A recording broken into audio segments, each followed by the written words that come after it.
Pahinga ka muna dyan. Ano? Huwag mo akong sinasabihan ng ganyan. Dahil naririndihan ako. Alam kong mabuti kang tao. Kahit ano pang pakiusap mo, wala na. Nasa sa amin na ang katawan ni Pidot. Isipin mo mabuti ba't damdamin? Hindi. Damdamin mo. Kahit ano pa yung sabihin mo. Uban ang puso mo. Aray. Ang sakit ng ulo ko. Hanap ko. Sagot. Ayop. Sobrang hina naman ang katawan na ginagamit ko. Ayop na to. Hindi mahina yung katawan. Ikaw demonyo ka ang mahina. Sakit ang ulo ko. Kahit kailan. Badi. Maya-maya. Bitbitin natin yan. At saan tayo pupunta, Commander? Kasamaan sa kabuto. Hanap tayo ng pwesto na pwede namin pamagtaguan. Dahil baka lulusod dito yung mga kasama niya at yung tumawag sa akin. Yun yung nagtira sa akin ng orasyon. Kaya ako nanghina. Hindi yan. Orasyon para manghina ka. Ayop. Matayin ka ba? Di natin alam. Baka sa araw na ito Orasyon. ay darating sila. Kaya kailangan nating ilipat to. At sana may iisang utos ako sa iyo. Yung sinabi ko sa iyo kanina, natagpuin mo yung mga kasama nating iba upang maidala na natin doon. Kay Commander Bagnot ang hayop na to at makita niya na rin yung asawa niya. Dahil matatagalan pa tayo bago tayo makarating doon. Ako nang bahala doon, Commander. Sana makakarating ka sa madaling panahon. Sisiguraduhin ko yun, Commander. Sa 4 na paglubog ng araw, sisiguraduhin mong makabalik ka kagad. At mag-iingat ka. Baka masagupa mo yung mga demonyong yun. Hindi ako basta-basta mamamatay, Commander. Alam ko, dahil may binigay din ako sa iyong orasyon. Kaya kailangan gamitin mo yan. Magpakatatag ka at magpakalakas. Ipaabot mo na rin na yung mga landmine at mga sniper ihanda. Opo, Commander. Dahil wala tayong alam kung kailan lulusog yung mga putangin yun. Hayop. Ang sakit talaga ng ulo ko. Ilipat muna natin yan. Commander. Kaya siguro sumasakit yung ulo ko dahil may naman na naman. Hayop. Itayo mo yan. Sige, tayo. Tayo. Sakit talaga ng ulo ko. Nahihilo ako. Kaya kailangan nating makalaka dito. At makalis. Tumayo ka. Gusto mong makita yung pamilya mo. Paano mo yung kasama? Sige, lakad. Kahit ano pang sabihin mo, hindi kita pakikinggan. Ang sakit ng ulo ko. Kaya buddy, ipangako mo sa akin na makarating ka kagad dito at makabalik kang ligtas. Ako, Commander. Nadala mo yung mga kasama natin. Darating akong kasama ko sila. Pangako mo yan. Gawin mo. Huwag puro salita. Hindi ka mabibigo, Commander. Huwag mo akong biguin talaga. Dahil isang kamalian ang makatakas ng hayop na to. Isang pagkakamali natin. Tapos, ang maligayang araw. Hanap muna tayo ng gusto namin. Para bago ka lumakad, doon kami mag-aantay sa iyo. Aantayin ka namin. Ako nang bahala rito. Hindi na yan makatakbo sa akin. Dahil sobrang hina na yan.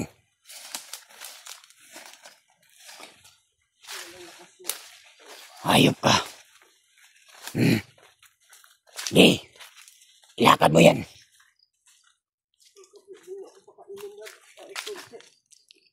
Pakainin. Nagsasabi mo doon. Dito muna. Dito ka muna.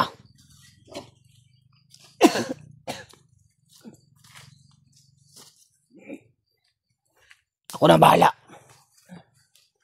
Kung may mga kalaban na pupunta dito, sana, kapag may nakasagupa ka dyan, bumalik ka dito kagad at ipaabot mo sa akin.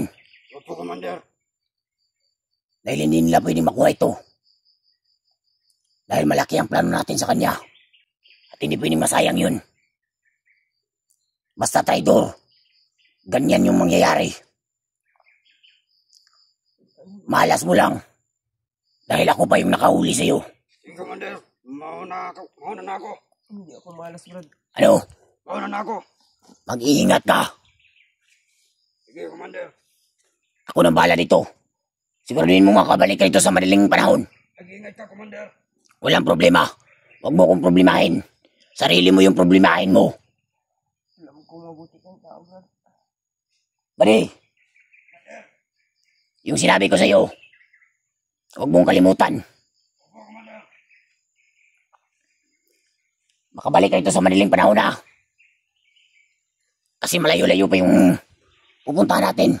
O lalakbay natin. Iwan ko kung aabot ba ng 1 buwan o hindi na. Basta kailangan makabalik ka dito kagad. Mag-ingat ka! Ano ka ngayon? Yung kasamahan mo. Mga hayop sila. Ano yung kasamaan, Brad? Pilit nilang inaagaw yung katawan na ginagamit ko. Mabuti kang tao, Brad. Hindi. Huwag kang magsalita ng ganyan. Mabuti, Brad. Dahil hindi kita pakikinggan.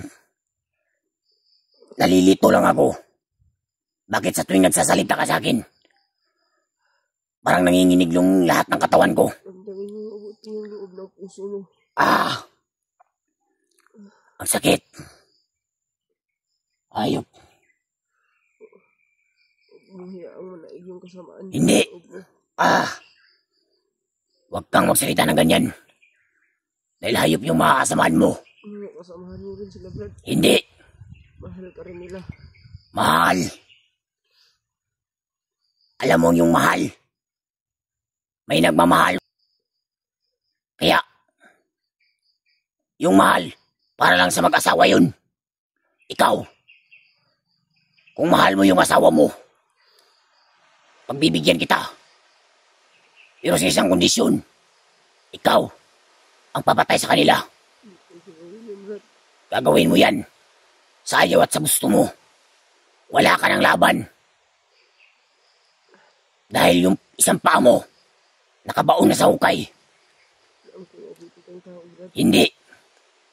Tandaan mo yung sinabi ko sa'yo. Ano mo yung demonyo sa loob mo, Brad?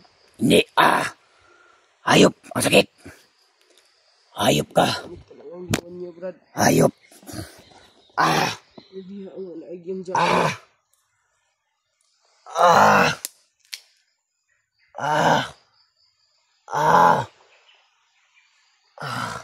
Maraming taong nagmamahal sa'yo, Brad. Suporta sa'yo. Hayop. Bumalik ka lang. Ah! Sa katinuan. Hayop ka! Kung sino ka? Tangina mo! Papatayin kita! Tandaan mo yan! Tandaan mo! Hindi mo maagaw ang katawan na ginagamit ko! Ah! Hayop ka! Ah! Sayop ka, demonyo ka. Ah! Umalis ka sa katawan nito. Ah! Ah! Nahihilo ako. Hayop. Anong nangyayari sa akin? Panginoon, Bakit parang tulungan mo po kami. unti-unting nangihina yung katawan ko? Hindi! Hindi pwede. Hindi. Hindi pwedeng mangyari. Hindi pwede. Hayop. Tumakas ka, Brad. Ano? Labanan mo yung kasamaan. Hindi.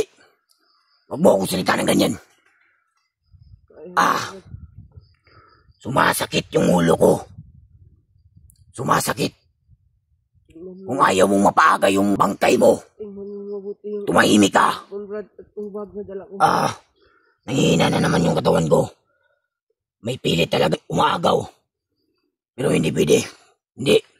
Hindi Hindi pwede. Hindi inaagaw. Hindi pwede. Hindi pwedeng manghina. Hindi ako pwedeng manghina. Hindi. Hayop. Alam ko yung katawan na ginagamit ko. Alam kong malakas ka. Kaya hindi pwede. Hindi pwedeng maagaw yung mga binigay ni Commander Bagnyot na mga orasyon o proteksyon sa akin. Yung mga ritual niya hindi pwedeng masayang. Dahil ito na ang pagkakataon upang makapagiganti sa lahat ng tinapos na buhay ng mga tauhan namin. Marami na kayong pinatay. Marami na kayong naperwisyo. Ang pagkatalang namin, bakit kayo bumabalik-balik dito upang paslangin yung mga kasama namin, upang magkumbinsi ng mga magbabagong buhay?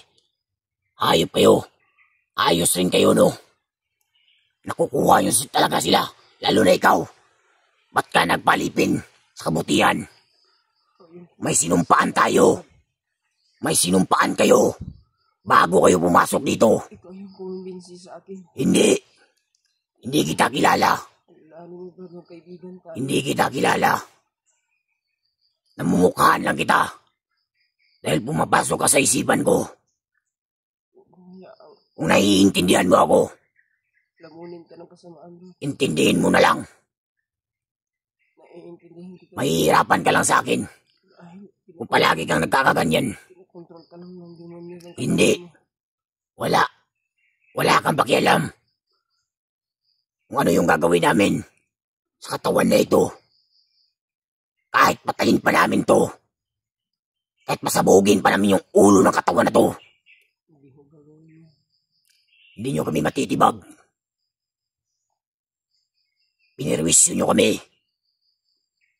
Kaya ito, pagkakataon na namin to upang makapagiganti gamit ang katawan ni Pidot.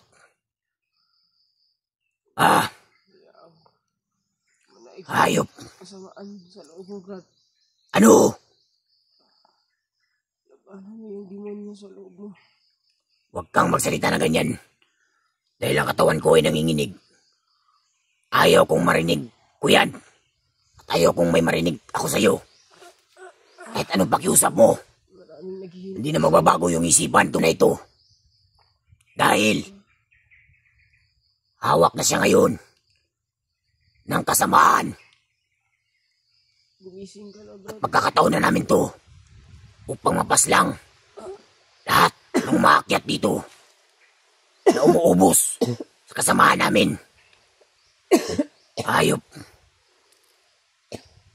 Lalong-lalo na yung may bitbit na bandana. Nalilito lang talaga ako. Hindi ko makita. Pero pumapasok sa isipan ko. Pero hindi ko makita yung mukha niya. Mga kasamahan mo sila, Brad. Isa yun na kailangan namin kunin. Kukunin namin yun. Dahil alam namin kung anong lakas na ang bandanang yun. Hayop. Nanginginig yung katawan ko. Mga kasamahan mo rin sila, Brad. Sinabi ko na sa'yo yan. Wala akong kasamahan. Mga kaibigan. At wala akong kilala. Wala akong ibang kaibigan. Naiintindihan mo ba yun? Tanging kami lang. Alam ko. Lahat ng andito sa bundok. Dahil hindi ko. Maliban lang sa inyo. Lalong-lalo na sa'yo. Alam ko dahil hindi. Dahil traidor ka. Dahil yung alam kong Pidot ay mabuting tao. Ano? Huwag mo nang tawagin at huwag mo nang banggitin yan. Tunay na may-ari ng katawan na ginagamit. Ayop! Pidot. Hindi mo malalabanan to, Pidot. Hindi ka magwawagi. Hindi mo kayang labanan yung binigay sa'yo. Labanan mo yan, Brad. Hindi. Hindi mo kayang pantayan, Pidot. Tandaan mo yan. Hindi ka na makakawala. At malaki ang potensyal mo. At alam namin na ikaw ang magiging susi upang mahuli yung mga kasamaan mo. At ikaw mismo ang magtraidor at ipakita mo sa kanila kung gaano ka kalupit. Hindi mo malalabanan, Pilot. Hindi ka na makakawala. Hayaang lamunin ka ng demonyo. Nasa kadiliman na yung kaluluwa mo. Hayop. Hayop kang matanda ka. Marami pang naghihintay sa... Bakit binabasa mo yung isipan ko? Hayop. Ano? Tumahimik ka na dyan. Pakawalan mo na ako, Brad. So, magsama na tayo. Sama?